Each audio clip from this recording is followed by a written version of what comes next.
So over the last 7 months, I've been working for someone I responded to on Craigslist. Well, I'll just explain everything. This seems like an appropriate place to post this. I was scouring the internet for some sort of paying gig, I didn't really care what. Then I came across a post on Craigslist. I had refreshed the page and there it was.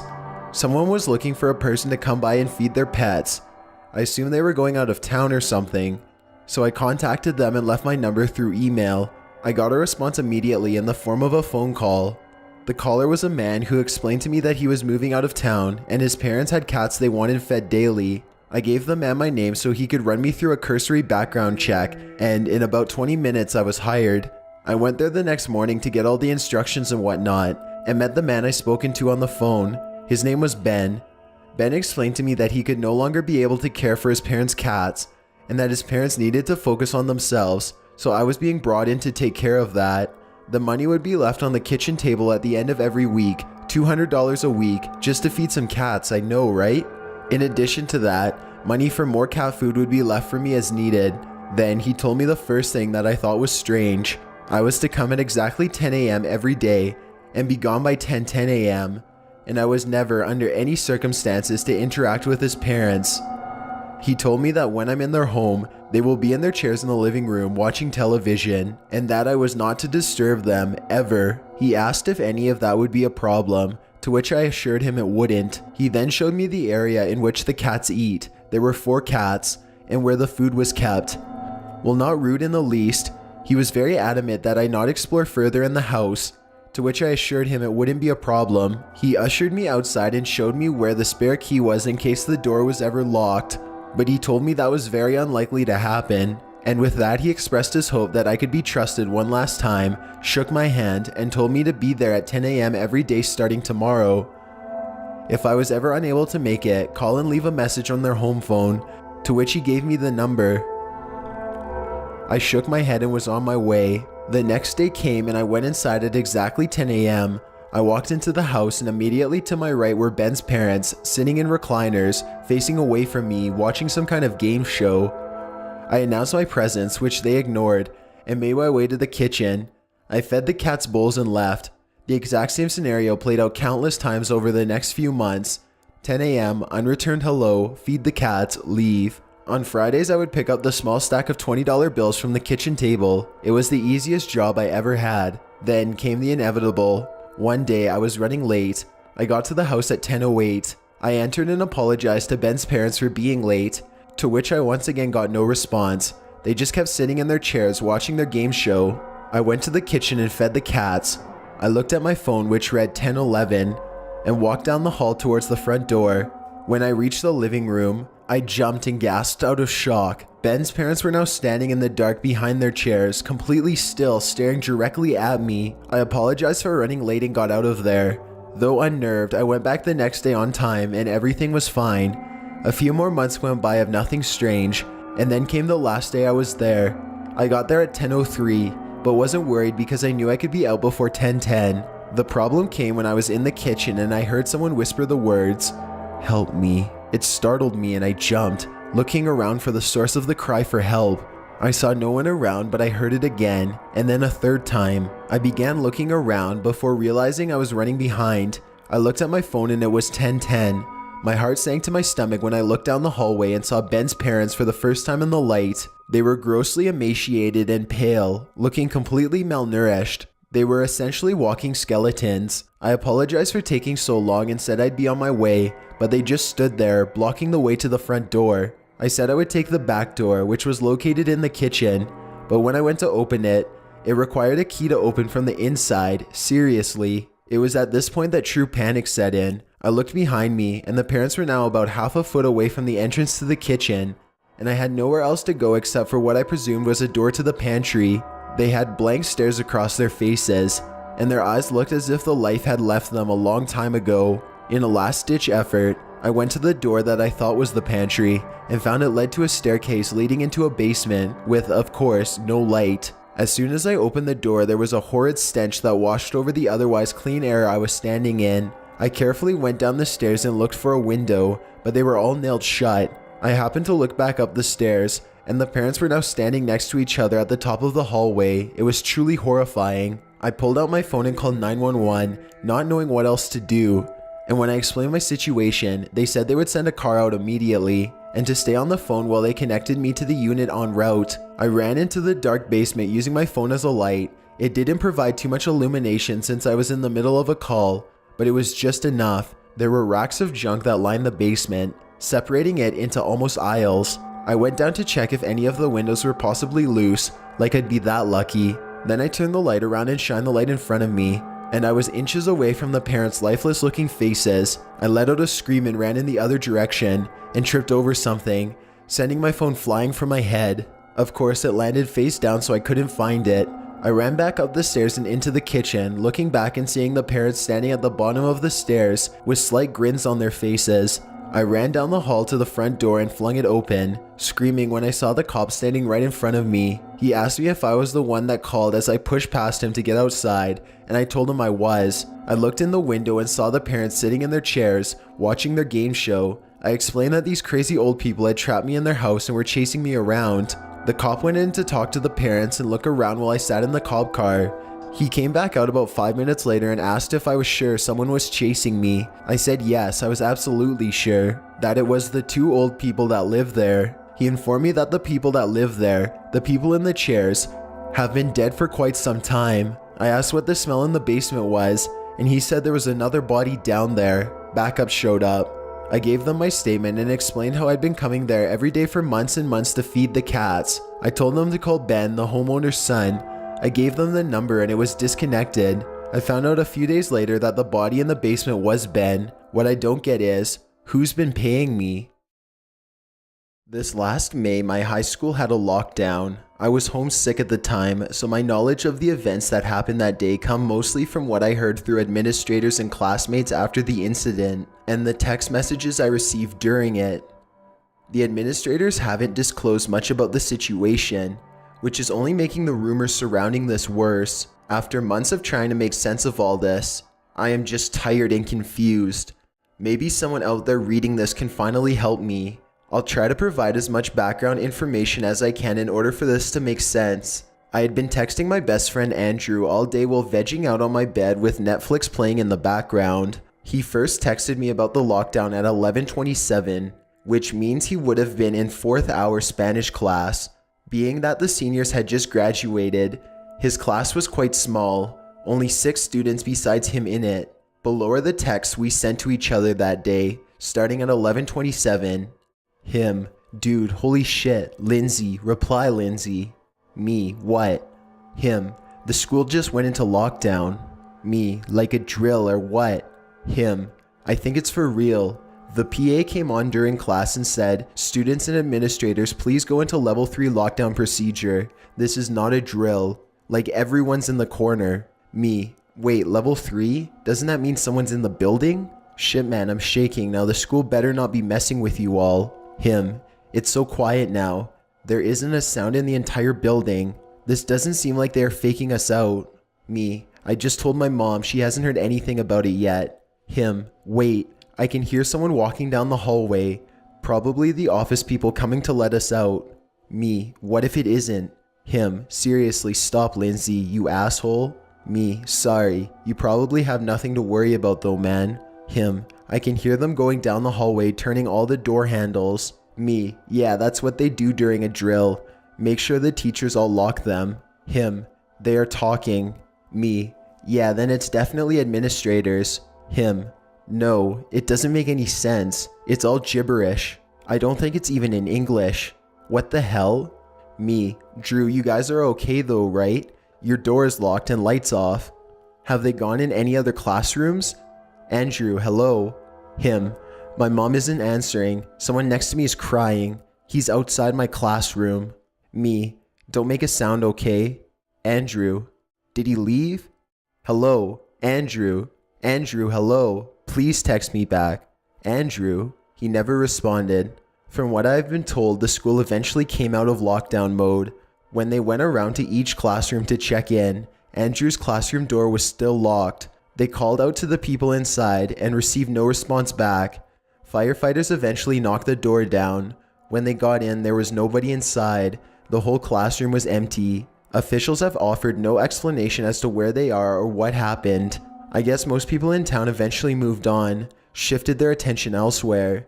It seems as though no one even cares anymore, but I still do, and I need answers. I need to find my best friend. Have you heard the story of the secret NES game, Ladder to Oblivion by Max Shepard? The internet says there are 91 unlicensed NES games, but I know that's not true. There's one more, and I've seen it. It's real. At the end of this story, I'll show you a picture of it. By then, you'll understand why I'd never play it. But first, the backstory. As you probably know, when Nintendo released its Nintendo Entertainment System, or NES, in North America in 1986, it created a worldwide phenomenon. It had already sold over 2.5 million units in Japan, and the success of the system in America single-handedly revitalized the struggling video game industry. By 1990, 30% of American households owned the NES, beating the percentage that owned personal computers by 7%. Mine was one of those households. I remember my dad bringing the NES home for the first time, beaming with pride. I was in complete awe. I remember sitting in our sunken living room and playing Super Mario Bros. For hours upon hours, never sitting too close to the television for fear that my eyes would be damaged. That's what my mom said, at least. What I didn't know then was that making games for the NES was big business.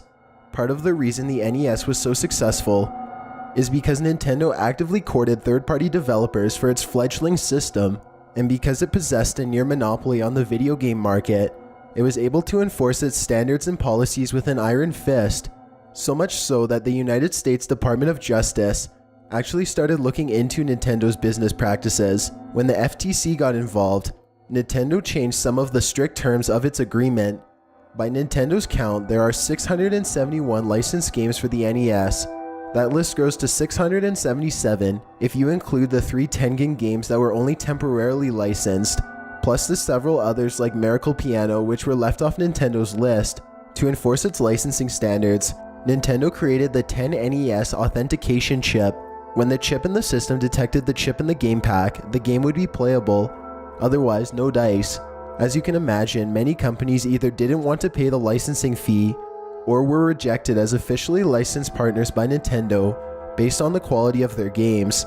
Hence the 91 unlicensed games. You can see the list of them here. To skirt the protection of the 10NES chip, some companies configured their hardware to create a several millisecond voltage spike that short-circuited the authentication chip for just a moment and allowed the game to be played. Interesting stuff, right? I thought so, and so did my dad. He worked for Nintendo in their development and licensing department during the late 80s and early 90s and got to experience all of it as it happened. But the story of Ladder to Oblivion does not begin with my dad, it begins with Rob, the founder and original president of LTO LLC, and his idea for a new video game. Rob was in his senior year at West Lafayette High School in Indiana when Mario Bros. Was released for the NES. Like thousands of other kids around the country, he became obsessed pretty quickly. When Rob graduated, he decided to attend Purdue University to study computer science. He wanted to make video games. Purdue's computer science department moved into a newly renovated building in the fall of 1985, and Rob took full advantage of it when he started college the next year. 4 years later, he graduated at the top of his class with honors. My dad told me Rob was one of the smartest people he'd ever met. Even so, Rob dealt with some personal demons. His mother raised him alone after his father was murdered in a home invasion when he was young. His mother was home when it happened, but her life was spared. The resulting trauma sent her careening through years of alcoholism and depression. Rob was neglected, as you can imagine, and eventually went into the custody of Child Protective Services. He acted out at first, but eventually rose above the shitty hand he'd been dealt. When Mario Bros. Came out his senior year, he found it to be the escape he'd been seeking. My dad has told me the story about the day he first met Rob a dozen times. It was May 25th, 1992. He remembered the date because the Friday prior was Johnny Carson's final Tonight Show, and Jay Leno was announced as the new host that Monday. Johnny wanted Letterman to replace him, he said every time, not that Leno fella. That Monday, he was sitting at his desk when the phone rang. The voice on the other side hesitated for a moment. "How'd you like to be rich?" the man said. My dad had heard a version of that question 100 times and typically hung the phone up immediately when he heard it. This time was different. Something in the man's voice intrigued him. "I'd love to," he joked. "Do you have a secret to winning the lottery?" The man didn't laugh. "I've got something much better," he said. "And what's that?" my dad shot back. "A new type of game, one the world has never seen before." "I'm listening," my dad continued. Rob introduced himself as the president of LTO LLC, a game company. At the time, my dad had no idea Rob was the only member. Rob went on to describe the game he was working on. It was a platform game where the main character moved across the screen from left to right, collected items and power-ups, and fought enemies. At the end of each level, there'd be a boss, with an ultimate boss at the end of the game. My dad explained that Nintendo already had a game like that. It was called Mario Brothers. My dad said Rob told him the differences were in the details. The game would start with a young man who finds a strange wooden ladder protruding out of the ground. When he climbs down the ladder, he realizes he can't go back up again. The only way is forward.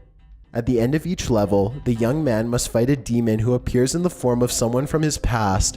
It could be a teacher, a parent, or a friend. But the player would find out it was always someone who had harmed the main character in the past. After defeating the demon, the player climbs down to the next level.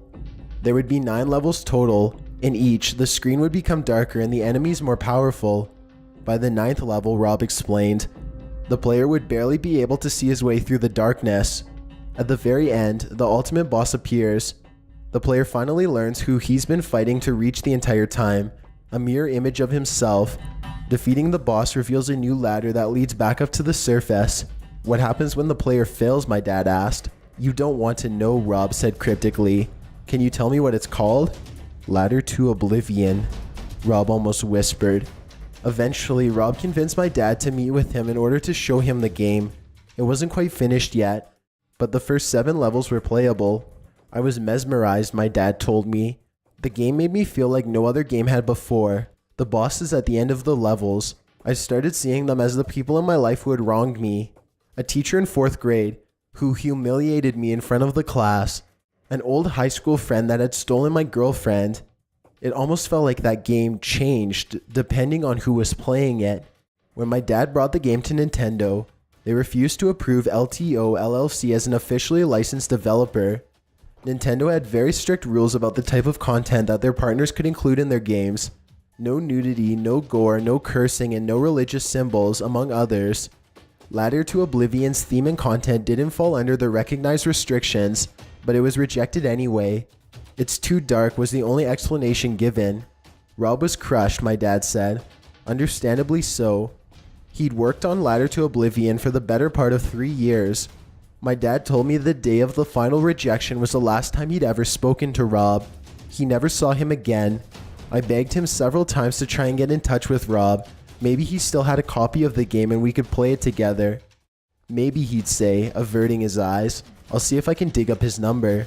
I believed my dad all these years. For all I knew, the story of Ladder to Oblivion, the NES game that never was, ended the day my dad said it did. Yesterday, I found out I was wrong.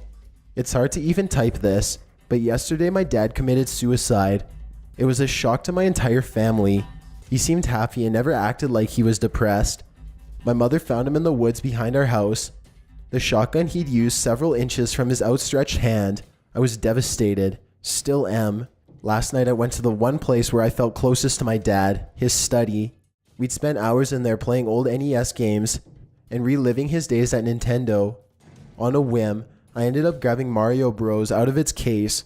I was going to play a final game in honor of my dad. When I flipped the door open, I found there was already a game inside. My dad never left games inside the console. He said it made them wear out quicker. It was Ladder to Oblivion. The art was just how I'd pictured it all of those years. An 8-bit image of a ladder descending into a raging fire. A note was taped to the back. The note contained the real story of Ladder to Oblivion, the NES game that did come to be. I considered transcribing the entire thing, but realized that would be disrespectful towards my dad. The note was addressed directly to me. He'd meant the words within for my eyes only. Plus, the words are dark. They aren't a proper representation of my dad at all. I hope you don't mind that I paraphrase. The day of the rejection, my dad went and saw Rob. He was totally obsessed with Ladder to Oblivion. After a lengthy discussion, Rob asked my dad to join LTO LLC as a partner. It was Rob's plan all along and was the reason he'd asked my dad at the beginning if he wanted to be rich. Together they'd complete Ladder to Oblivion and release it as an unlicensed game. My dad knew all about Nintendo's authentication chip and how to work around it. They both understood that many of the companies that produce unlicensed games, like Tengen, Atari Software Branch, and Color Dreams, Bunch Games, Wisdom Tree, they changed their names every so often so people would forget about how crappy their previous games were, actually did very well in the market. They knew the risk, that Nintendo could come up with a solution that would lock Ladder to Oblivion out of the NES forever, but were willing to take it. Of course, my dad would be a silent partner. He needed his job at Nintendo. It's what paid the bills after all. In 7 months, Rob finished Ladder to Oblivion. The two were ecstatic, but their joy would be short-lived. The night Rob completed the game, he called my dad and told him it was finally finished. My dad was excited beyond measure. The next day my dad had the game loaded onto 2 pre-production cartridges. He had a friend in the art department whip up a label, complete with Nintendo's seal of quality. That way, they'd think he was working on something for the company. Once they were ready for a large production run, he'd have them made off-site. He didn't want to make any changes. Rob told him not to play the game yet. He still needed to do a complete playthrough from start to finish to catch any remaining bugs. My dad reluctantly agreed. Rob agreed to call him when he'd finished, so he could meet my dad and do a playthrough with him. 5 days later, my dad showed up at Rob's house unannounced. He hadn't talked to Rob since the phone call, and in his paranoia was worried that Rob had decided to release the game on his own and cut my dad out of the profits. What he found was much worse. Rob was dead, I assume by suicide, but the note is unclear. There's a lot of rambling at this part about God and the devil, and a lot of sentences have been scribbled over so heavily, the words are mostly illegible. It looks like Rob left a note. The only words were, "Never climb the ladder," more scribbled out words. At the end of that page, my dad writes, "He finally faced himself." My dad moved on undeterred. He was terribly upset at Rob's death, but the game had taken control of his life. Ever since he'd played it that first time, he said, he's been battling a secret depression. The only thing he believed would make him happy again was to release Ladder to the public. The very next day, my dad brought on a new partner, a friend from Purdue named Eddie who was always looking for business opportunities. That night they got together to play the game. My dad started, but ended up leaving after the 7th level to grab some pizza. When he returned, he found Eddie dead, "Game over" flashing on the screen. Eddie had taken a kitchen knife and slashed both of his wrists. The note gets harder and harder to read, but I think he carved something into his arm. UXXY INXXXE. I'm not sure what that means. He says at that point, he was convinced the game was responsible for both Rob and Eddie's deaths, as well as his worsening depression. He tucked the game away, vowing to never play it again. He couldn't bear to get rid of it though. I was 5 at the time. I obviously don't remember any of this happening, but I do remember us moving around that time. My dad quit his job at Nintendo and we moved out of town. For 24 years, my dad kept his promise. He never played Ladder all the way through until yesterday. I'll include the end of the note here. You can draw your own conclusions. I for one believe my dad, no matter what you all might say, and my dad never told me what happened to Rob's copy. For all I know, it's still out there. Have you seen it? Here's what my dad wrote. 24 years of guilt finally caught up to me today. I climbed the ladder. Something I said I'd never do. I faced myself and I was judged unworthy. Just like Rob, just like Eddie. There's something wrong with the ladder, almost like consciousness. It's more than just the sum of its parts. It looks deep inside you, too deep for light, to the places you didn't know existed. Son, I don't want to die. I XXX to live. But my shotgun is sitting on the floor beside me, and I can hear it speaking to me. It sounds XX sweet. Its voice is a XXXEN''S song. If I can ignore it, I'll tear up this letter, and you'll XXXXX space XXXX the difference.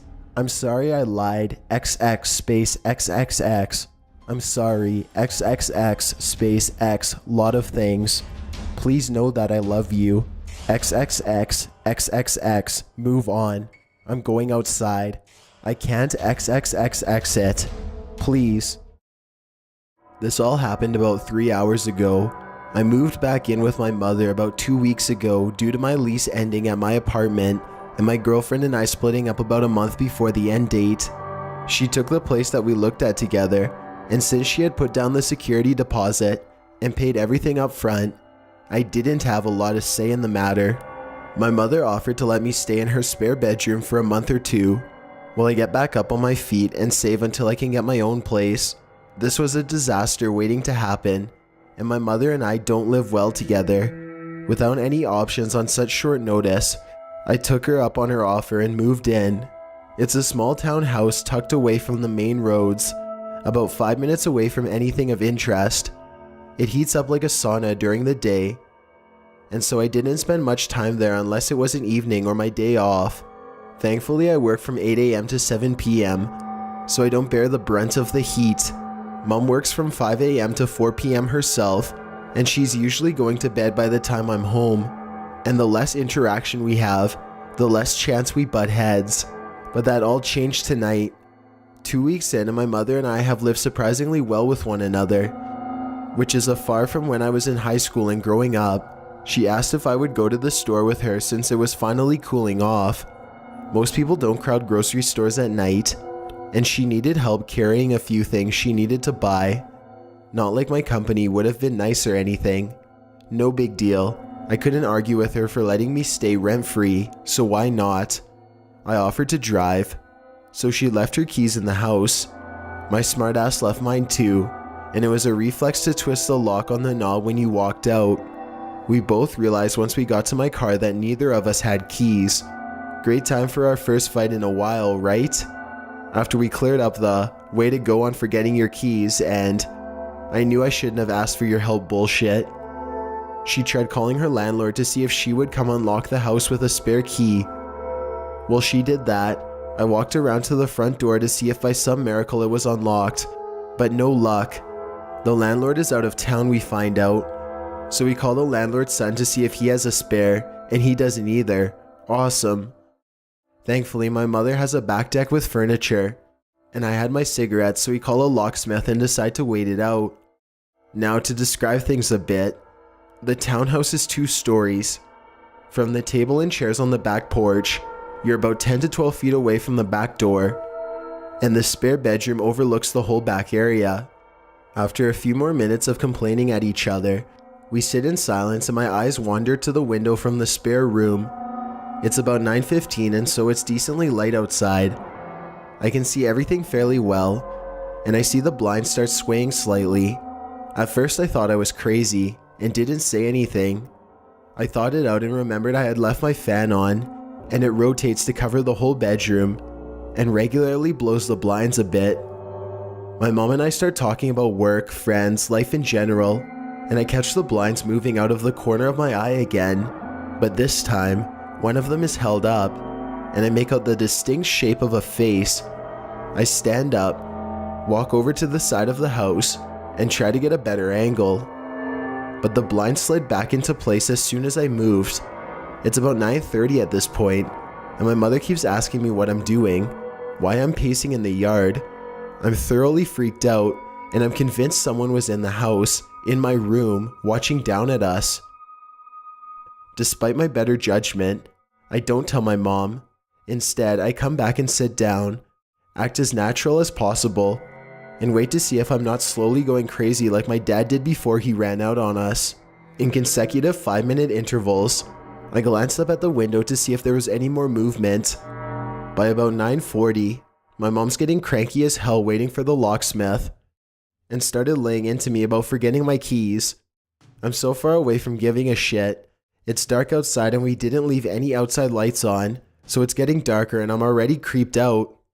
The only lights in the house that were left on when we left was the living room and the dining room. My bedroom light was off, and at 9:45, when the locksmith finally showed up, I looked back up at my window again, and the light was now on in the spare room. The locksmith unlocks our back door. My mom grabs her debit card and pays him, and I beat her to the door before she can go inside. I tell her to wait for me to check things out, and before she can start complaining, I tell her, Mom, I saw someone through the window while we were waiting for the locksmith. Color drains out of her face, and I step inside, grab the keys from the computer where I left them right inside the door, and I shut the back door. We walk over to my car parked about 50 feet away on the street, and I retrieve my pistol. I always conceal carry, and I have one firearm in the house and one in my vehicle at all times. My mom sits down in my car, calls 911, and I go back to the house, armed and ready to deal with whoever was in there. I checked every room, inside every cupboard and drawer, the bathrooms and closets, and finally my room. Nothing. No one is hiding anywhere, and I'm starting to think I'm actually nuts for a second. Until I check my bedroom closet and find my second gun missing. Okay, red flag. I get the hell out of Dodge at that point, come blasting down the stairs, and that's when I realize the front door is unlocked. That was definitely the first thing I checked when we were locked out, and now it's not. Someone was definitely here. Cops have been called and arrive after about 10 minutes. We explain what happened, and obviously decide not to stay there tonight, but they checked everything out before we left. No signs of forced entry, and the only thing we could document as missing was my gun. What do I do here? We're not going back to that house. I'm damn sure of that. But Jesus Christ, man, I'm spooked as hell. I'm writing this from my phone and we're at my aunt's house, and now we have half our damn family going nuts over this too.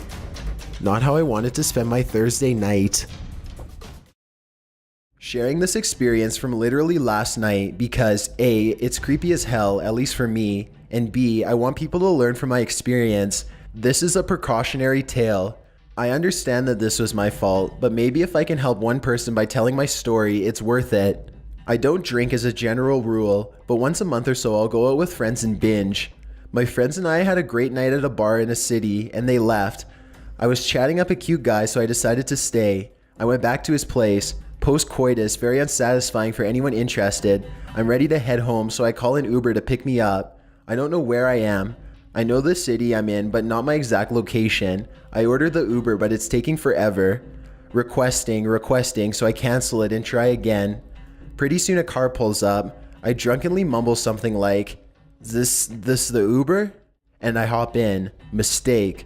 Ubers apparently are supposed to have some kind of marking on the vehicle. The guy pulls away and starts driving. We're chatting, I'm fumbling for a cigarette, and the next thing I notice is that we're headed on the highway, but in the exact opposite direction of where I thought we needed to drive, and we're going a solid 90 miles per hour. Then I get a call from my Uber driver. He's there, and I'm not, because I'm in a car with a nutcase. I start texting my friend, frantically counting off mile markers for her. Then I realize that's going to do jack, because she's probably drunk too. So I call 911, but I realize this guy is crazy. He's refusing to let me out of the car, so I've got to do it on the sly. It's been 40 minutes now. I'm terrified. I don't know where I am. I don't know who this is. We're driving at over 100 miles per hour, weaving in and out of traffic. This guy is trying to get me to hang up my phone call. Yo, get off the phone. Who are you calling? Better not be a snitch. And also smoking pot. So I don't want to do anything that might provoke a violent reaction from him. I start chatting to the 911 dispatcher as if it's my friend, praying that they'll catch on. Hey girl, it's me. Yeah, I'm with someone right now. We're driving past, insert highway exit here. No sweetie, it's not my Uber. I thought it was, but it's not. It's a shame you can't come and meet me and bring friends. Thanks sweet baby Jesus, the operator catches on. He gets me to stay on the phone while he sends cops, and we develop a code. If I see cops, I'm supposed to casually put my hand out the window, which looks semi-normal because I'm smoking a cigarette. We pull into some random little housing complex, and he busts out some powder and forms two lines. I now have confirmation that he does drugs, which means he's probably emotionally volatile. I relay this to the operator in code. Oh girl, I wish you were here right now. This guy just busted out the coke. You'd love it. He's taking a really big bump. Man after my own heart, etc. Pretty soon I can see the lights from the cop cars, so I start waving my hand out the window. At this point, I don't care if he's onto me or not. I don't know if he has a weapon, but I slump down in my seat just in case things get hot. The cops surround us, get him out of the car, and then, once it's safe, they extradite me as well. They whisk me to the hospital for a drug test and evaluation, and that's where my story ends. On my way to the hospital, as I'm explaining all of this to the officer, I find out that this guy's 40-ish years on this earth. He's been in federal prison for 30 of them for violent offenses. I want people to learn from my mistakes, and if nothing else, call 911 and stay on the line. TLDR. By being drunk and stupid, I got into a car with a violent felon who may have been trying to kidnap me. With some quick thinking on my part and a 911 dispatcher sent from the gods above, I'm okay. I don't have much by the way of proof, but here's a screen cap of the text I sent my friend, as well as my hospital band. On the second pic, you vaguely see a bruise forming from where he attempted to physically grab the phone from my hand at one point. Last year when I was moving from my apartment to my house, I dropped my box with my laptop and it was damaged beyond repair. I definitely didn't have the money for a new one, so I went on Craigslist to find a cheap deal.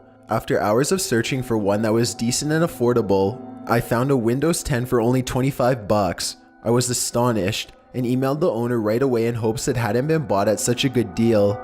I was in good luck because they miraculously hadn't sold it yet. I was ecstatic.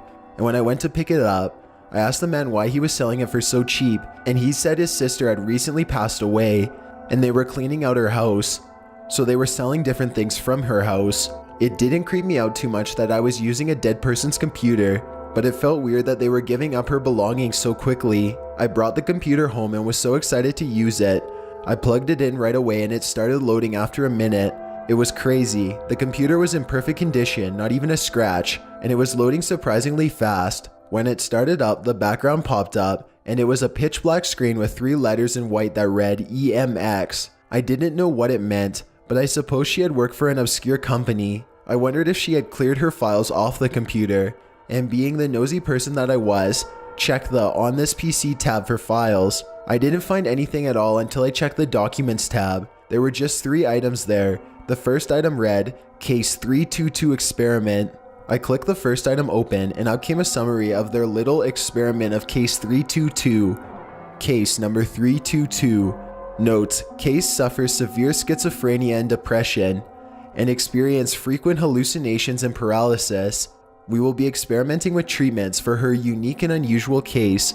It should be noted that the case is extremely violent, has been speculated at most violent of all cases, constant murder/torture threats, surprising detail and graphic descriptions for someone at such a young age as her. That was the end of that item. I was horrified at the fact that it appeared they had given me a computer formerly used for children's neurological experiments.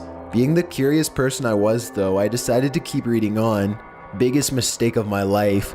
The second item read, Safety/concern. Forewarned, I opened the item and it appeared to be a list. Safety concerns of Case 322. It should be noted that those chosen for experimentation on Case 322 shall be at utmost high standard, and serious precautions must be taken. Case 322 has been involved in the following acts. Number 1, the murder of her entire family. 2, the murder of 4 civilians during an escape from her home. 3, 2 bank robberies. 4, over 200 death threats towards figures of authority, police, guards, doctors, therapists, teachers, school staff, and others. 5, writing a death note to a classmate. 6, pulling out her own hair from her roots and eating it.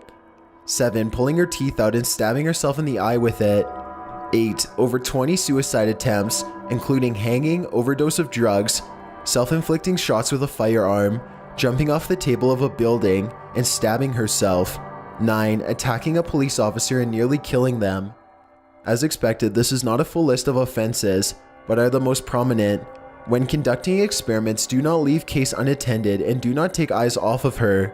Keep keys to experimentation room out of her parameters, and make sure she is restrained in straitjacket through the whole process. Have guards on duty at all times of experimentation, and that was the end of that file. I then understood they weren't dealing with a normal messed up kid. They were dealing with a serial killer, a psychopath. I was sick to my stomach at this point. Why did this woman have such a private matter on an at-home computer? How did her family not know about this? Why was she dead? The third file read, Experiment Documentation. Day 1, Case 322 fought and screamed until sedated. She is surprisingly strong for her stature and for being only age 14. Experiments went well, not much progress. Day 2, Case 322 stabbed a guard in the eye with a bobby pin. Case is no longer allowed hair utilities. Case is to have head shaved to prevent it being used as a noose or strangle/choking/suffocator weapon. After proper sedation, we found a serious neurological phenomenon in her brain, most likely the cause of her issues. Day 3. Case 322 woke up from sedation during experiments and played asleep as she slowly attempted to escape from restraint. Patient sprung up in middle of experiment, tackled the doctor and broke their hip bone before being restrained by guards. Doctor to receive compensation. Sedation will be amped up several milligrams and restraining methods are to be more advanced. Day 4. 2 guards and a nurse were killed in an escape. Building was put on lockdown. Case was found hiding in a cleaning closet. Day 5. Experiments are becoming increasingly more dangerous for the team. We are debating the end of experiments for safety reasons.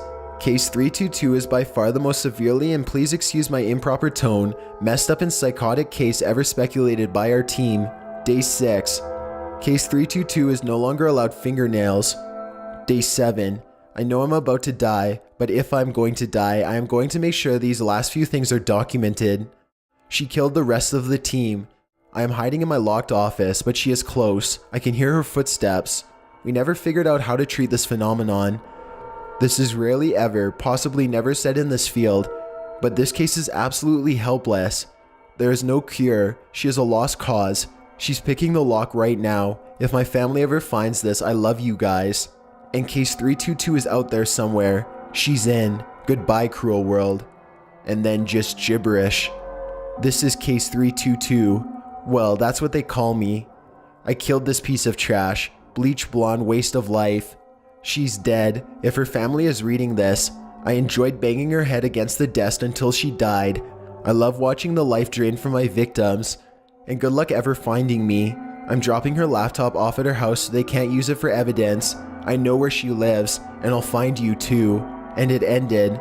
I shut off the computer and went straight back to the man's house. I asked him how his sister died. He seemed taken aback by the question, but answered saying she was murdered. I gave him the computer and showed him the files. We turned it into the police station and there has been an ongoing search ever since. Everyone in the area is told to keep doors locked at all times. Keep on the lookout for the girl. She is out there somewhere. They still haven't found her. I still have no clue what EMX is. The only thing that really still keeps me paranoid is the ending. And I'll find you too.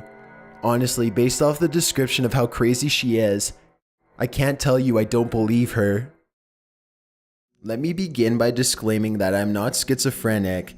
I don't have any psychological issues of the sort. If you aren't going to believe me, then don't listen to my story. For the past 6 months, I've really liked using guided spoken meditations to fall asleep. I always end up returning back to the same channel on YouTube.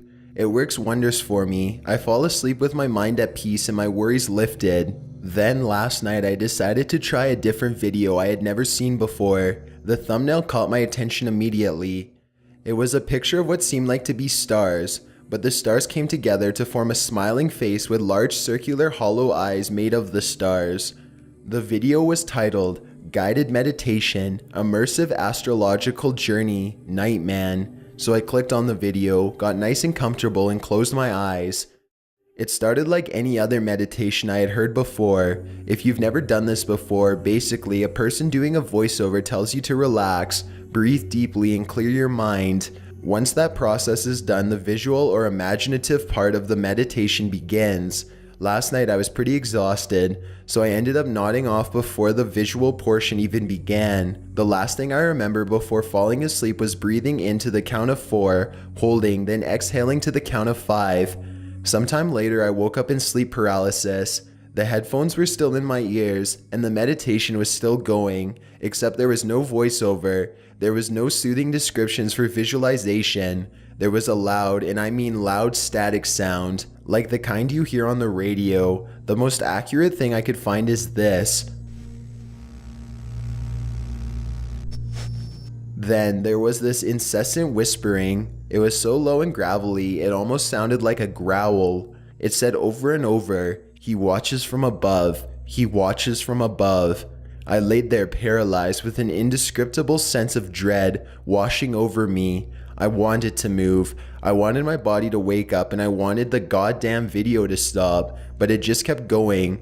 The more the voice repeated, "He watches from above," the more terrified I became. I had this feeling like I knew something was watching me. This went on for what seemed like hours, but it could have been only 20 minutes because the video was only 31 minutes long to begin with. When I finally was able to break out of the paralysis, I tilted my head up and saw it, a big black shape stretching out over my bed. Its neck was elongated to the point where its face hovered a foot over my own. Oh man, its face. Its eyes were abnormally large and round and white with these massive pupils, like a cat gets when it's about to pounce on something. Its nose was like a goat's or something, just these two black deep slits. I can't think about its mouth without feeling sick. I could smell its breath. It smelled like rotting carcasses and mold. The mouth was wide and it seemed to be smiling. It had rows and rows of tiny sharp teeth. If lamprey eels could smile, it would look exactly like what I saw. For reference, here's a lamprey eel's mouth. I stared at it, paralyzed for fear for 5 hours until the sun came up. Once the sun had started to come through my windows at around 6 a.m., it started crawling backwards off my ceiling and seemed to ooze out into the closet floor and disappear. I don't know what to do. I don't know what I've done to myself. All I know is that I would rather collapse from sleep deprivation than ever willingly go to sleep again. So after a year of nagging from some of my gamer buddies, I caved and finally got myself one of those virtual reality headsets. I was soon about to find out that there was nothing virtual about them. At first I was indifferent towards them, but once I started using it I realized that it truly does live up to the hype. I even went ahead and got myself a swivel chair. The experience was so immersive I often forgot I was sitting on a chair in my apartment and not really soaring across the sky looking down on prehistoric animals and whatnot. Fast forward a few weeks and it became a habit of mine to come home from work and lay a bag of chips next to me and watch Netflix on it until dinner time. Okay, so for those of you who have no experience with a VR headset, let me just tell you that it's identical to a real theater when you watch movies on it. You'll see yourself sitting in the middle of a cinema hall or whatever setting you choose, but all the chairs are empty. You can even look back behind you, like 180 degrees behind to empty rows of chairs. I always wondered what it'd be like to own a personal cinema hall, and this was the closest I'd ever been to it, so it was pretty cool. So one day I come home as usual and follow tradition, and decided I'd binge watch True Detective.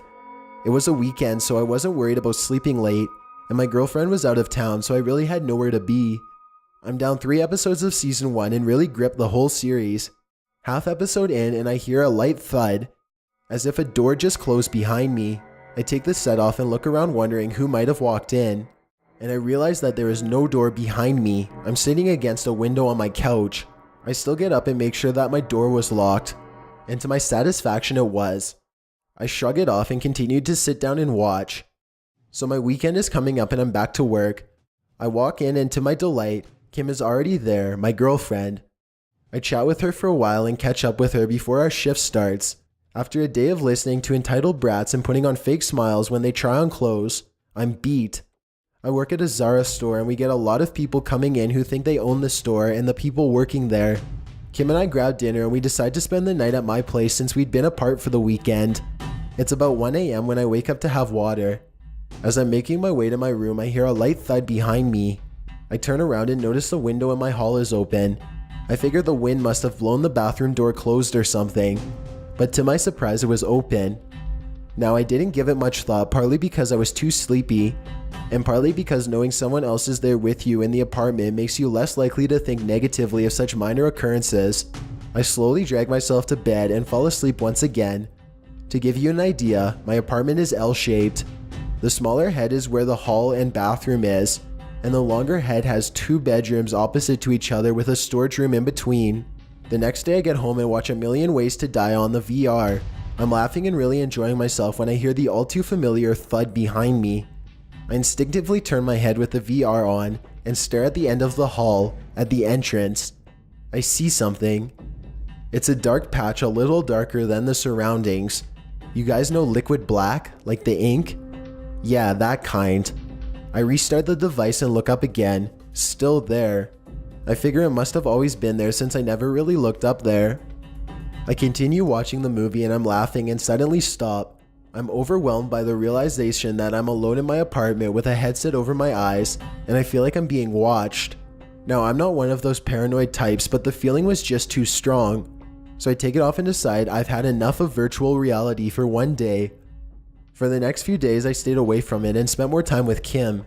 Fast forward a few more days and it's the weekend again, and Kim has to be away again. I prepare myself for another weekend without her. I get a call from a friend and he says there's a new bar that opened up across the street to where he lived, and we went to check it out. We had a few drinks, chatted a bit, and went on our way. I figure it's only 11 p.m. and I have nothing to do tomorrow, so I think I'll finish the movie I left off.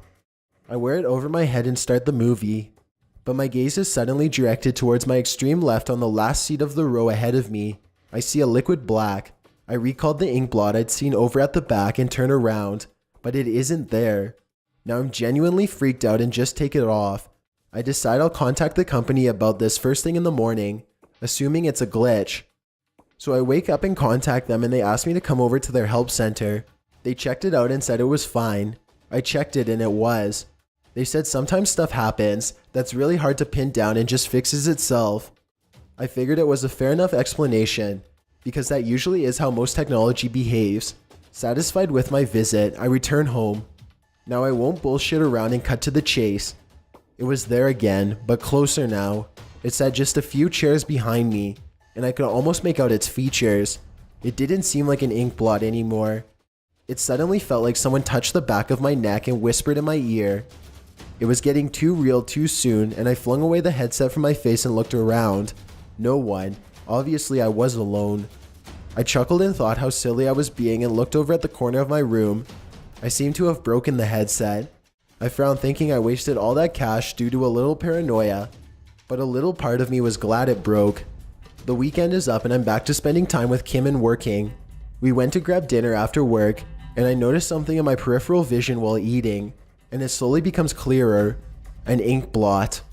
Now I'm not stupid, so I instantly made the connection and realized I wasn't even wearing the headset. I tell Kim we're leaving and pay at the front desk and leave. She asked me what that was all about and looked at me weird. I tell her just to be quiet for a while and we go back to her place, because I'm certainly not staying at mine after what just happened. So here I am, scared out of my mind and not sure what to do. I'll update if anything happens. I'm being held hostage in my bedroom and my girlfriend is coming. So that's not entirely true, but I'm somewhere that looks like my bedroom, except there are some things that are different. For example, my closet is filled in with concrete.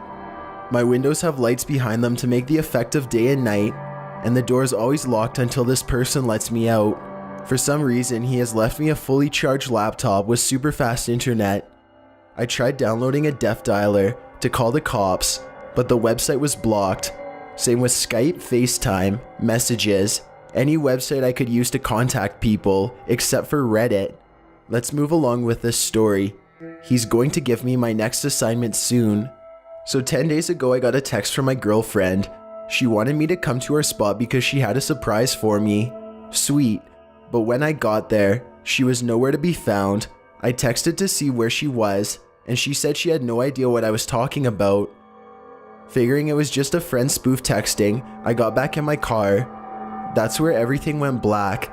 I hit my head or someone hit me over the head, and I woke up and I was in my bedroom. I tried leaving, but I couldn't, and there was a notebook on my nightstand with these words written in it, "Welcome home." I tried breaking the windows, but all I got was concrete and lights. I was completely trapped somewhere.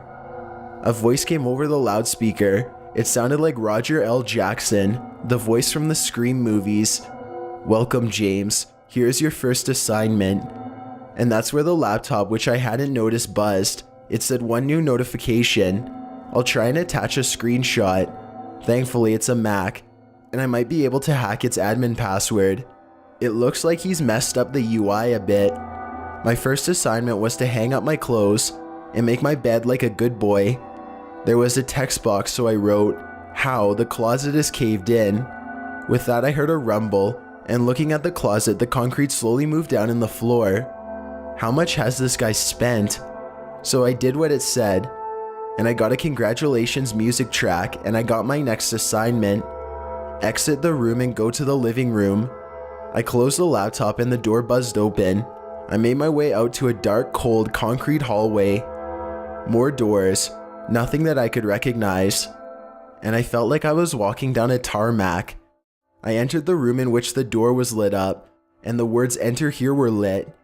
I pushed open the vault-like doors, and inside was my living room. The couches, the tables, the TV, the chairs, even the piano. The TV buzzed to life. "Sit down and play a song." I sat down at the piano and started playing. At the same time, the TV buzzed. "Good boy, I'm proud of you." Now I really want to know who this is.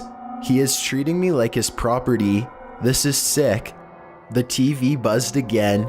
"New assignment." I stopped playing and read. "It made me sick. Strip down to your underwear." I replied, "No." And the TV buzzed again. "Do it or regret it." I said no. With that, the highest siren you could ever hear was buzzing. I couldn't take this. I ran back to my room. There was a box of items on the bed. Stuff he or she had taken from my house after I was abducted. My noise-canceling headphones were in there. I put them on and they barely drowned out the alarm. It hasn't stopped blaring for 8 days. I've been trying to ignore it, but I can't sleep. I have no plans of escape. He's trapped me inside my room. The siren does stop for 10 minutes at 8 p.m. I'm not sure why though. Finally, day 10 and the siren stopped. The voice came over the speaker. "You learnt your lesson. New assignment." I went over to the computer, and with the nice startup sound, I was taken to the desktop. I clicked open the new assignment and I got this message. "Please proceed to Lily's room and receive your surprise." Oh shit, Lily is my girlfriend. I'm afraid on what I'm going to find in there. I'm about to go there now. Please someone call the police. I need to get out of here. There are 3 things I need to do. 1. Find out if my girlfriend is here. 2. Figure out what the 10-minute silence was. 3. Get out of here. I've related parts of this story to friends, family, acquaintances, and even once to a girl I met online. That was a mistake. I think I do it in hopes that someone will rationalize it for me. But I didn't know this place existed, and I was shocked to see how many people have suffered similar experiences. So I hope that someone here might be able to shed some light on what had actually happened to me. It started when I moved out of my mom's place and into my current apartment. I had gotten a great job and over the course of a year, managed to pay off most of my student loans. Around this time, my mom started dropping hints about birds leaving the nest and there not being enough space, so I packed my things and left. I left in November. I remember because it was uncharacteristically cold for a city on the coast. The apartment was old, and so the thermostat was one of those plain rectangular boxes with an analog lever underneath with no numbers to indicate temperature. You just move it left or right until you find your comfort level. My lease agreement stated that the landlord would pay for heating, so I decided to go to town on it and set it almost all the way to the right. I could hear the floor heaters light up with this clicking sound that sounded like fingernails tapping on a lead pipe. The apartment came completely unfurnished, except for a full-body mirror which was placed on the outside of my bedroom door. It wasn't a permanent fixture, held up only by a screw near the top, so that when I closed it too quickly, the whole thing would swing off the door and slap it as it shut. I wanted to take it down, except that the door, which was the same cream color as the walls, had been painted around the mirror. This meant that if I removed it, there would be a brown rectangle of unpainted wood in the middle, so I left it up. Being a bit of a scrawny weakling, my extended family helped me set up my bed frame and mattress before leaving me to unpack. By the end of the night, I had some of the furniture set up and emptied some boxes onto a shelf and not much else. I found the apartment to be quite warm, so I turned down the thermostat, closed the bedroom door and went to sleep. When I awoke the next morning, the apartment was startlingly cold. There was frost on the ground outside my window, so I did not think anything was amiss until I got out of bed. I stopped and stared out into the hallway through an open doorway. In hindsight, I can tell you that I closed the door the night before. Even then I knew I had closed it, but I didn't want to believe what I was looking at. I rationalized it and checked to make sure that the latch was firm and that the door could not slowly slide open in the night. I made up my mind that I must not have closed it all the way, so that the latch may not have clicked into the bevel in the door frame and it must have popped open. I brushed it off, and went to the thermostat and turned it back up to where it was the night before, and I heard that familiar clicking of the heaters coming on. As it was a Saturday and therefore no work, I spent most of the day opening boxes and squaring away all the furniture. By night I had most of the apartment set up. I took pictures and sent them out to my friends and family, making very sure not to include the gaudy mirror on the door in any of them. When I went to sleep that night, I closed the door tightly. I heard the click of the handle, and I made sure it would not open. The apartment was a little too warm, as it had been the night before, but after the chilling morning I just had, I decided to leave it turned up to where it was. I fell asleep that night facing the door. I won't embellish this next part. When I awoke, my bedroom was ice cold, and the mirror was now on the inside of my door. I can still recall my fear-stricken face reflected in that mirror vividly. I didn't even change in there. I grabbed my clothes from the box. I had not put them away yet, and changed in the living room.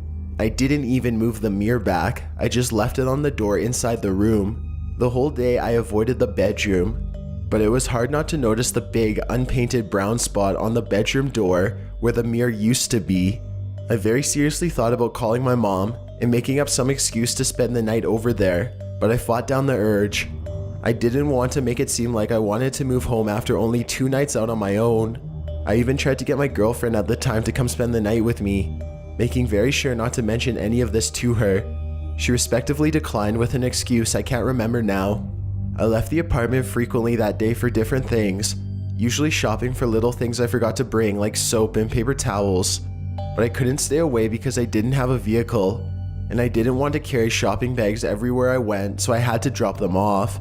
Even from outside I could see the bedroom window, and it would give me shivers. I kept worrying that every time I walked by the window, I would see a face or a monster leering out from behind the drawn curtain.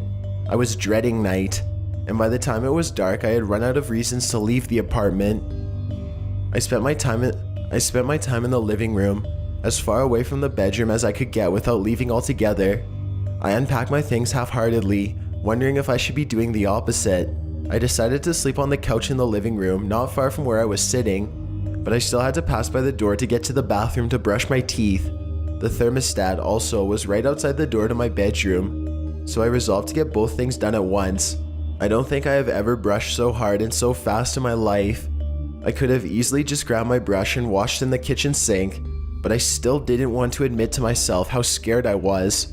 I pushed the lever to the thermostat all the way to the right and returned to the living room, forcing myself to take slow, even steps, and took courage from the lack of incident.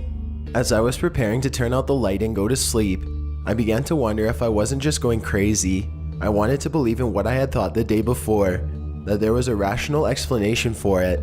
I wanted to think that maybe I had moved the mirror myself while sleepwalking. Moreover, I had just spent much of the 3 days unpacking. I wasn't thinking that I would have to move.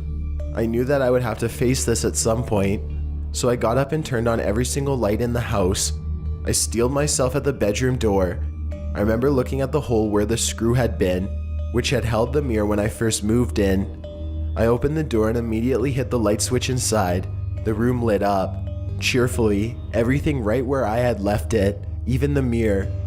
I chose not to go into the room, fearing that the door would somehow slam shut behind me, so I closed the door, leaving the light on inside.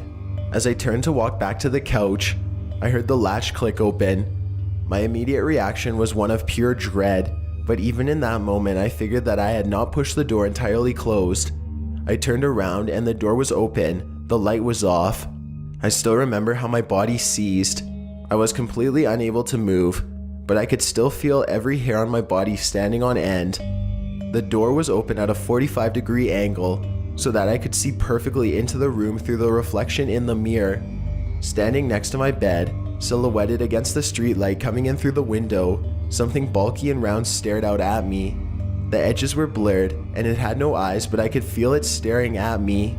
At that moment, even in my paralyzed state, I could hear the clicking of the heater turning on. The shape moved out of sight of the reflection of the mirror, and I heard it whisper in my ear like it was standing right behind me. Shh. I slammed the door so hard the whole wall shook. I still live in that apartment, but I don't go into the bedroom anymore. The door hasn't opened since. This evening I tried to log into my account, which I used to upload gaming videos to, and I couldn't. After an age of attempting password resets, my email was taken too. I had a history of my things getting hacked. This evening I was in a call with my friend. He was looking at my channel and saw that some of my videos had been taken off. After further inspection, a video had also been uploaded simply titled 1. He obviously assumed I was trying to pull an elaborate prank on him. I wasn't. Here's the video.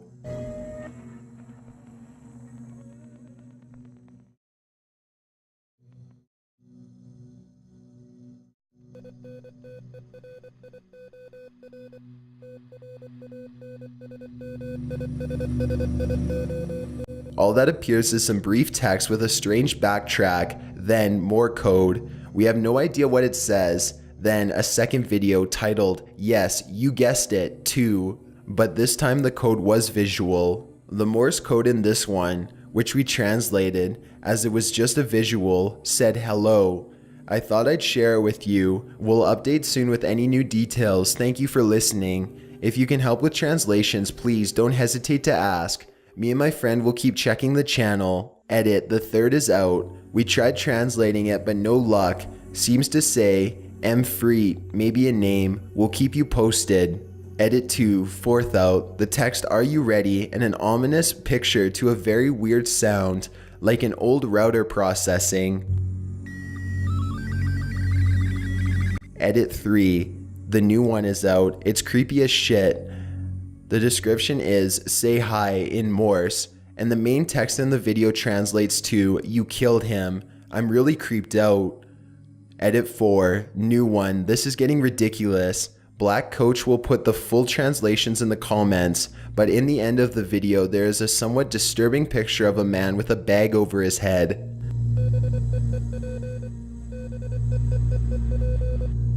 Edit 5. Just watch for yourself. I don't know what's going on anymore. Edit 6. Where I walk down the side streets under the trees with a headache, self-conscious. Edit 7. It keeps getting worse, I'm sorry.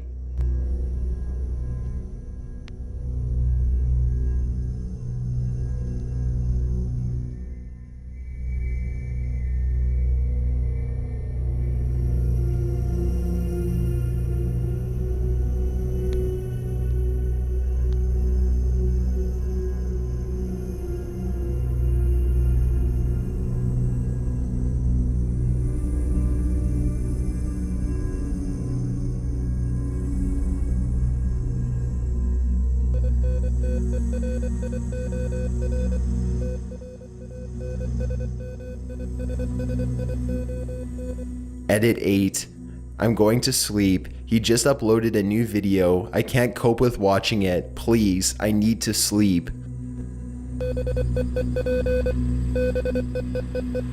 Edit 9. Couldn't sleep. New video. He's actively commenting.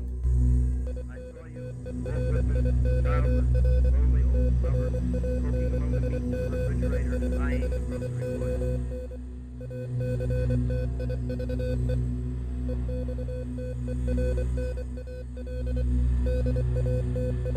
Edit 10. I can hear now.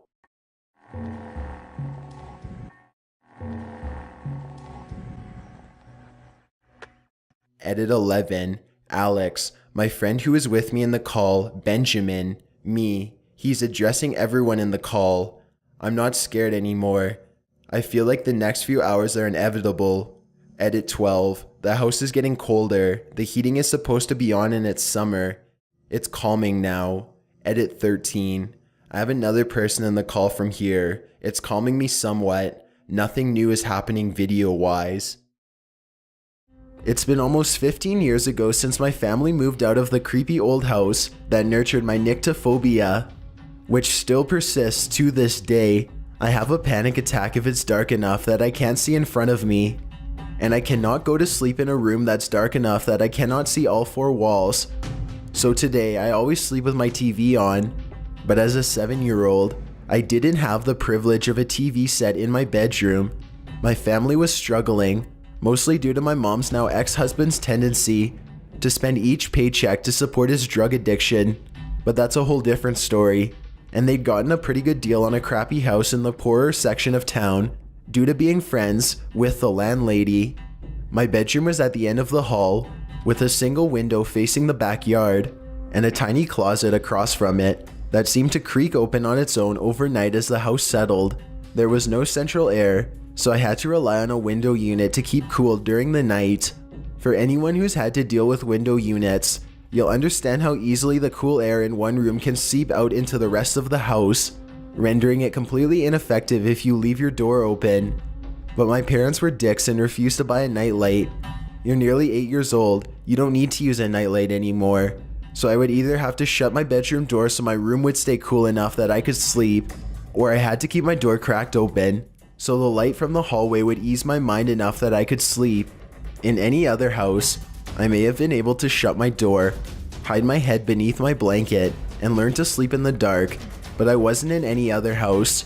I was in 812 Havemeyer in Park South, a house so crap that no one had been willing to live there for 20 years. In a neighborhood so crap it got demolished just a few years after we left. We lived there for less than a year, but it was the most memorable year of my entire childhood because of how terrified I was each night to go to sleep. I remembered the first night sleeping in that room, door closed, blankets pulled up as the AC blasted, when the creaking of my ceiling fan suddenly got louder. Just as I was about to fall asleep, I opened my eyes and there, hanging in the middle of the room, was a little girl in a plain woolen nightgown, long dark hair obscuring her face. I screamed and flung the sheets over my head. My stepdad banged my door open a minute later and flipped the light on. "What's wrong?" he asked as he came up beside my bed and pulled the sheets off my head. My eyes went to the middle of the room immediately and I pointed. There was a girl hanging from the ceiling fan. Stepdad turned and looked. "There's nothing there. You had a nightmare. Go back to sleep."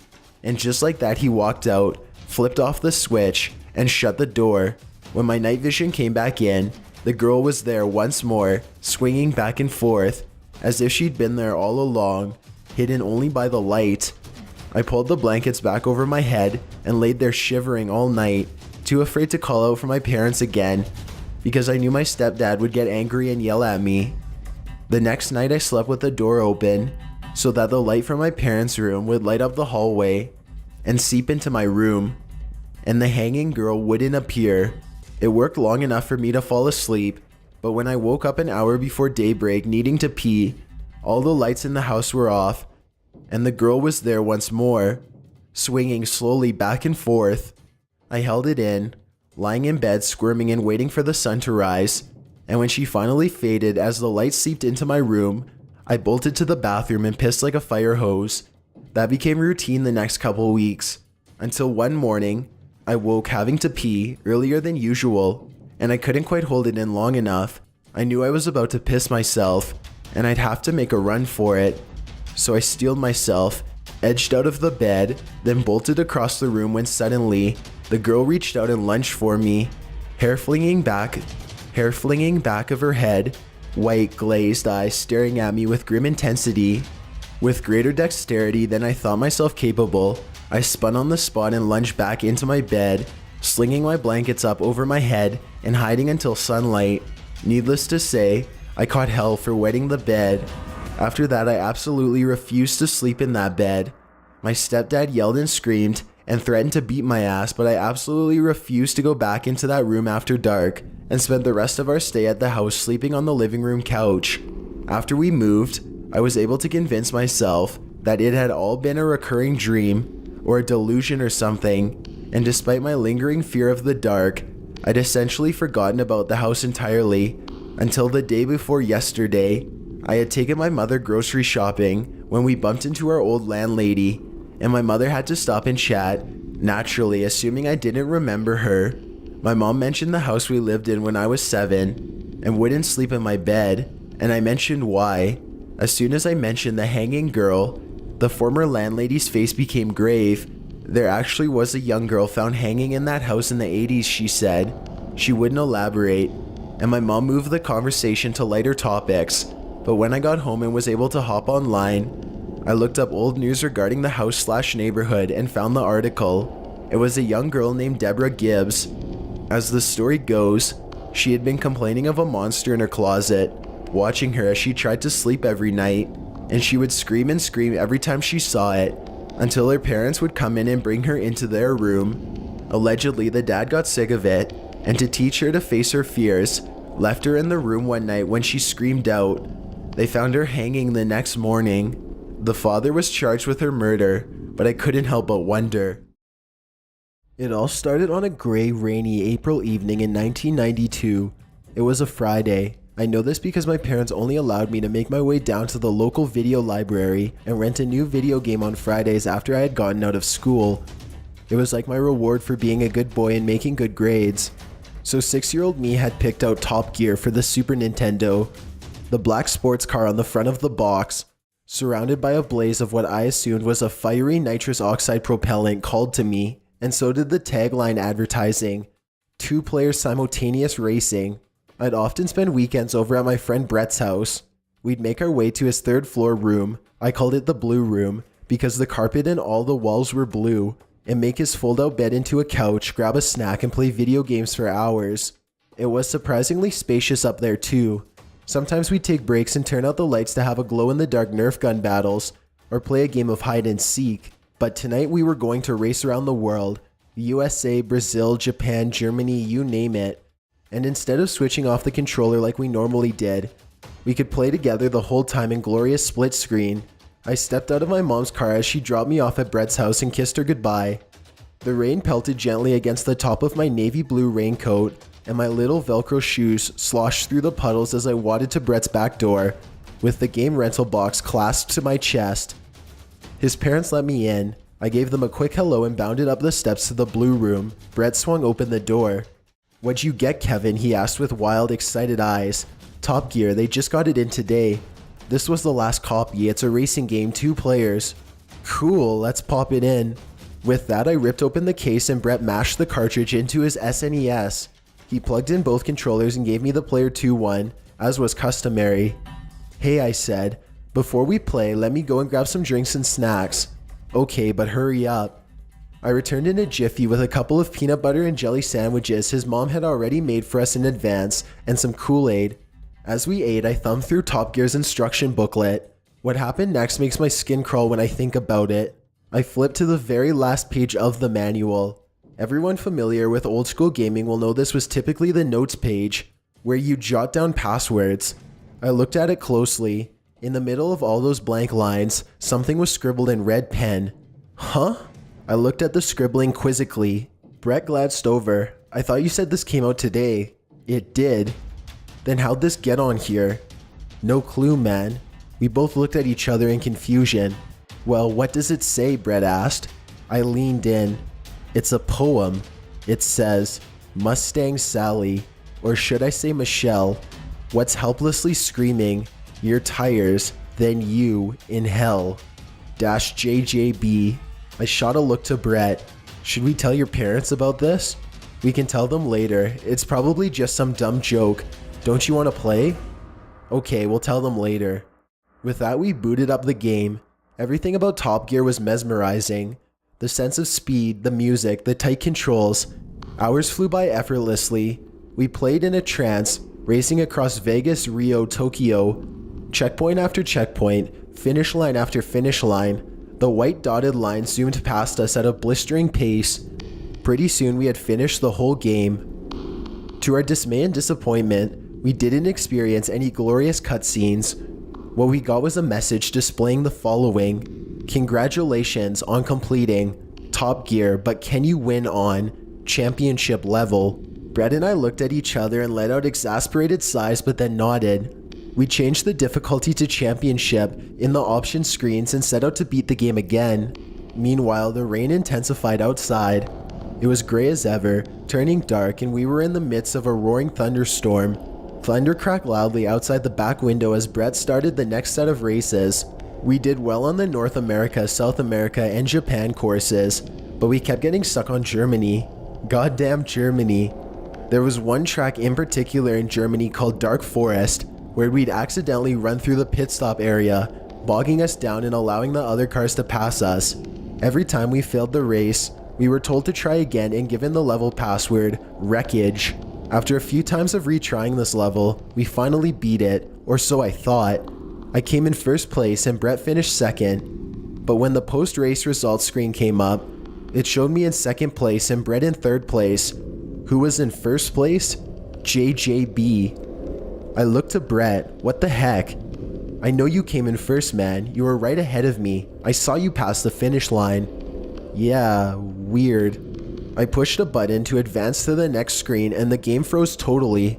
The music kept looping, but we were stuck on the results screen.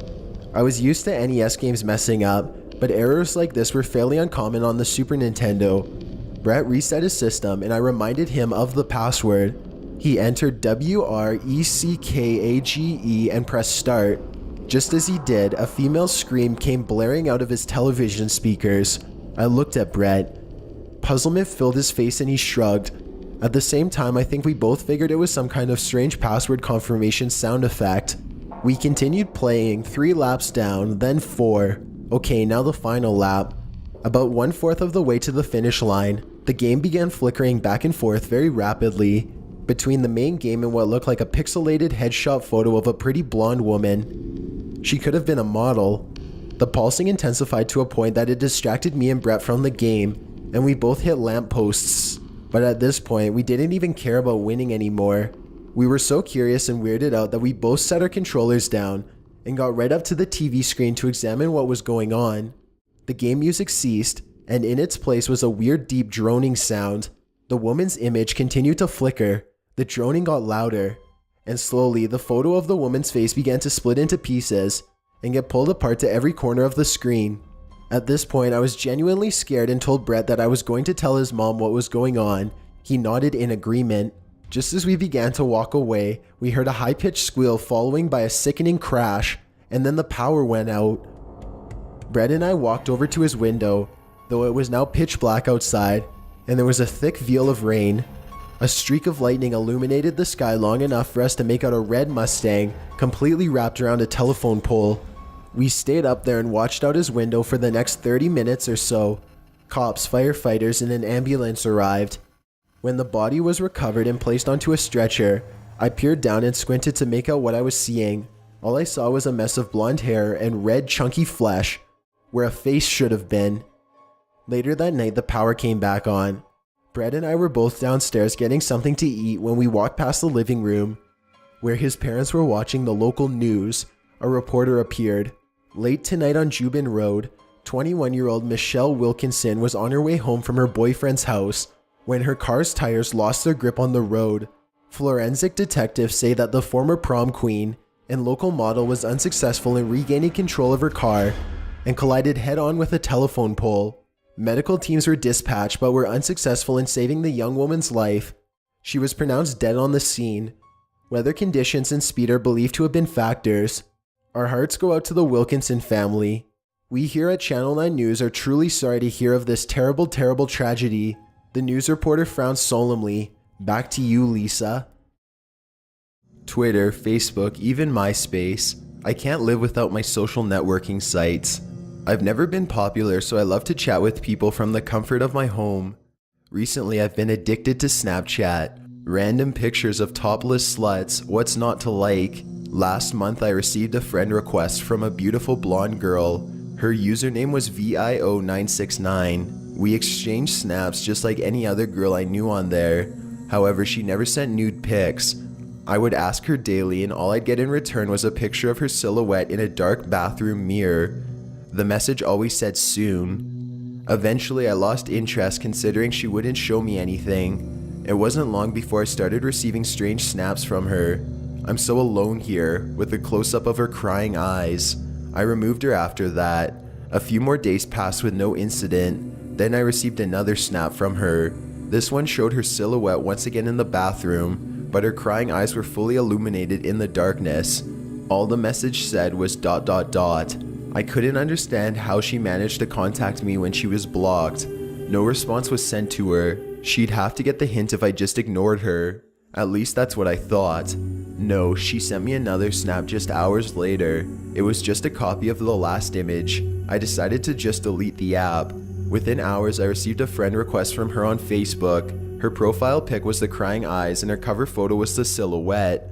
Comments were all over her wall telling her to leave the men alone who had left them. Every comment also had a reply from her. I'm so alone here.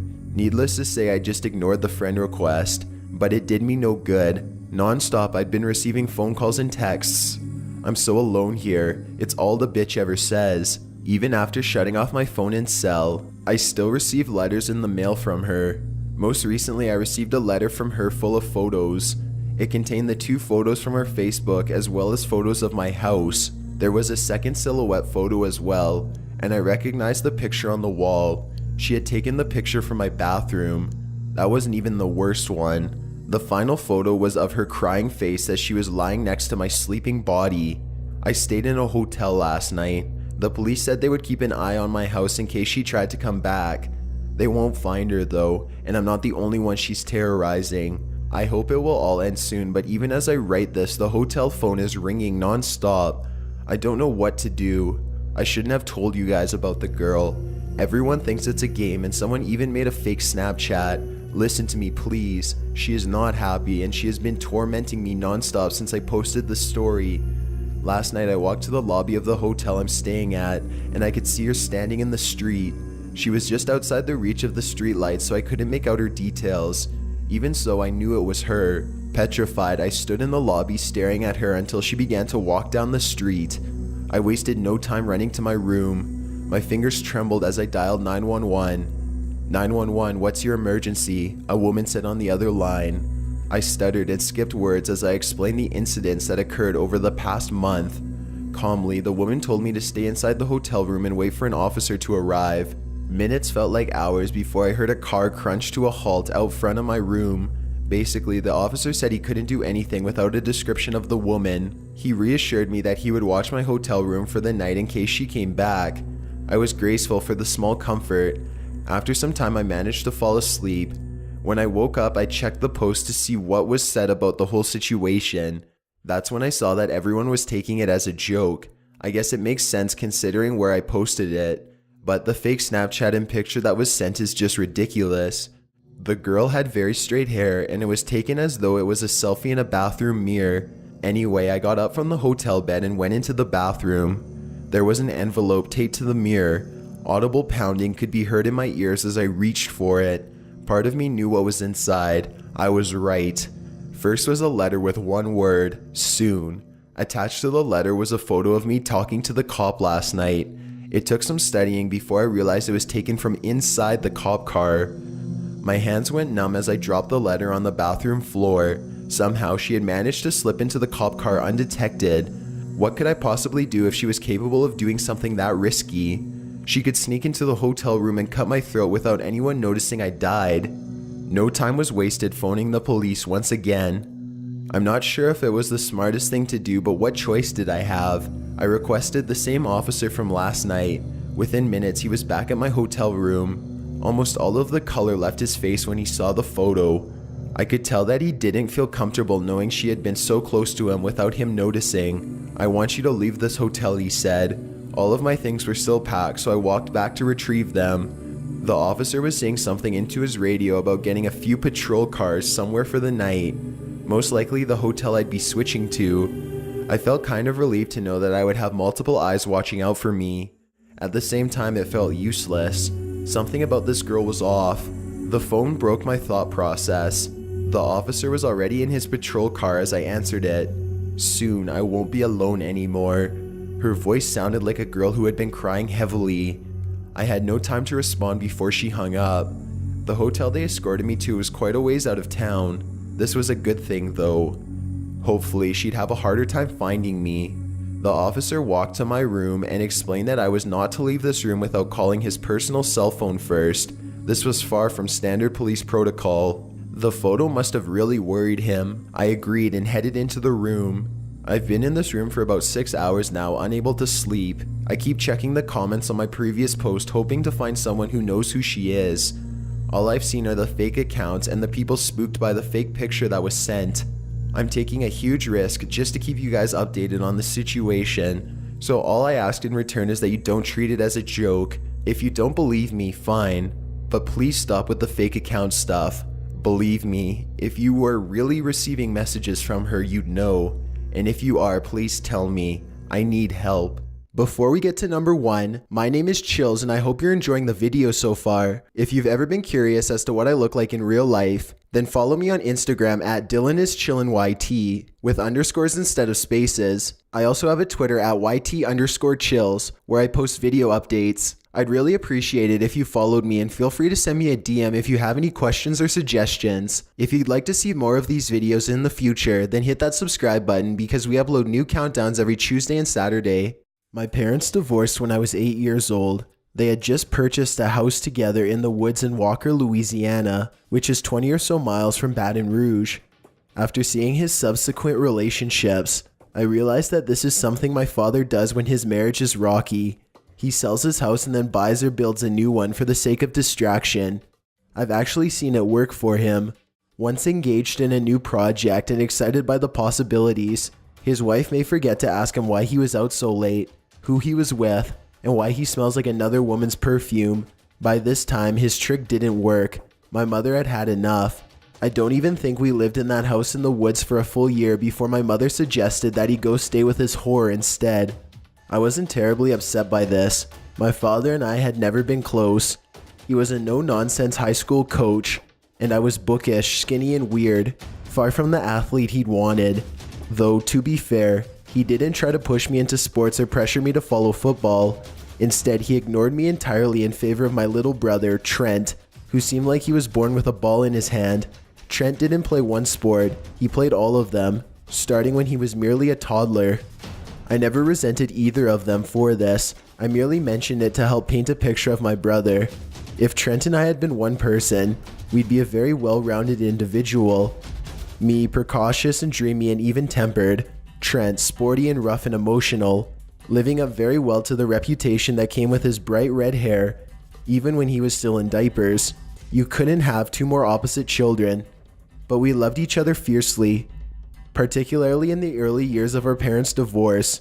Though there were 3 bedrooms in this house in the woods, Trent and I shared one, not wanting to be separated. That changed around the time I turned 10. I was starting puberty as well as the weird self-explanatory sessions that came with it, so I figured it was time I had my own room. Without so much as asking my mother, I began moving things to the room across the hall to claim my new space. We'd been living in that house in the woods for a couple of years now, and even though it had felt large and empty in the days following my father's exile, now it felt like home, and I had claimed a new room all for myself, where I wouldn't be bothered by Trent's nightlight or those soft, irritating sniffling noises he made in his sleep. But still though, I figured I was too old for a nightlight. The inky darkness of my room when I turned my bedside lamp off was a bit too much. My mother would sleep in her room at the end of the hall with the door open, so she could hear us if we called, and she would often fall asleep watching Letterman or Seinfeld. The ghostly blue glow of the TV in her room illuminated mine just enough to pacify me, so I began sleeping with my bedroom door open. I was 10 then. I'm 30 now. I've not been able to sleep with my bedroom door open for 20 years because of what I saw standing in my room that night. I don't know what woke me. I was simply awake and I hadn't been a moment before. Everything was quiet. Everything was still. The sleep timer on my mother's TV must have clicked off because there was no noise anywhere, not even the whir of the air conditioner, not even crickets in the woods outside. Simple, unbroken silence. I lay in bed for a while, staring at my ceiling and puzzling over why I had awoken. I realized I was very cold, even though the AC wasn't running. With a small shiver, I pulled my comforter around my shoulders and rolled on my side to face my bedroom door, and there it was. As I am reading this, a strong chill is passing through me, even 20 years later. The thought of the thing is enough to make every hair on my body stand straight up. I've got to pee quite badly too, but don't feel like I can move until I finish telling this story and I'm done with it. Until I push that thing out of my head.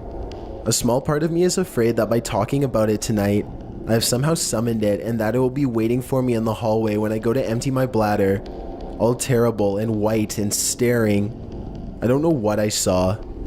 It was tall, to a 10-year-old anyway, and ghastly thin. It seemed to shine in the thick darkness of my room, It was so pale. Its skin seemed whiter and thinner than paper, its skull a round, hairless dome. It was naked, I think. I could make out the sharp ridges and curves of its hips. Its fingers, which hung limply at the end of flat, large hands, like giant white spiders, seemed unusually long and alien to me. Whether or not it had a mouth or even a nose, I could not say. The darkness was too deep and the thing too white to make such distinctions. The worst part was its eyes. I could see those. Or maybe it had no eyes. Maybe those round black holes in its face were empty sockets. Or maybe its brow was so heavy it hid them entirely in shadow. Whether they were there or not, I knew those eyes were looking at me. I froze. A scream rose up in me, but I stifled it into a nearly inaudible sob. I did not move. Could not move. The thing saw me, I knew, but perhaps it didn't realize that I saw it. Maybe if I just kept pretending to be asleep, it would leave me alone. I dared not close my eyes though. I couldn't let the thing out of my sight for a moment, lest it attempt to creep closer. We stared at each other for what felt like an eternity, but in reality was probably no more than a minute or two. Neither of us moving, neither of us making a sound, both of us just staring. Though as suddenly as it had appeared, it was gone. It did not acknowledge me, did not attack me, did not make a sound except for the odd popping of its joints and the creaking of the floorboards under its feet as it strode down the hall to the kitchen. It was gone. But still, I could not move. The thing was still out there somewhere, and it was even more terrible out of sight than it was standing in front of me. At least when I could see it, I knew where it was and what it was up to. Now, my mind swam with horrific possibilities of what this thing might be capable of what kind of terrible appetites it must possess. I lay there in the dark for over an hour, fretting over this strange creature and listening to the dark sleeping house for any sign that it was still around, but nothing came. Stealing my nerves, I took in a deep breath and prepared to do the bravest thing I'd done in all my 10 years. I prepared to run to my mother. I slowly slipped out of bed, expecting the moment my feet hit the floor for the thing to snatch them, but it didn't. I stepped carefully and quietly to my bedroom door, expecting that the moment I peeked my head out, it would be there, but it wasn't. I looked left, I looked right, I looked left again, and then, in a burst of speed I didn't know what I was capable of, bolted to my mother's room. My sudden and explosive entry was enough to make her stir. "Drew," she said blearily while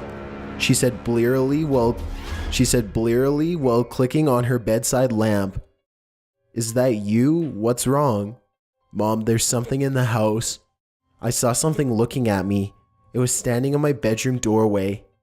And it was looking at me, and I think it kind of looked like the kid from Powder, like a bald albino or something. I was so relieved to be with her and telling her what I had seen that I didn't notice the look of shock wash over her face until she grabbed me and pulled me close to her. She was wide awake now, and she looked terrified. "What did you say? Something was standing in your doorway looking at you?" I nodded. She turned and looked over her shoulder, and that's when I realized for the first time she wasn't alone. My brother, Trent, was asleep in bed beside her. My mother leapt out of bed and rushed to her closet, where she kept her handgun. My mother hated that thing, but she insisted on having one. A single mother with only a 10 and a 6-year-old needed to protect herself. Mom, what's wrong? Mom, what's wrong?" I was starting to get scared again.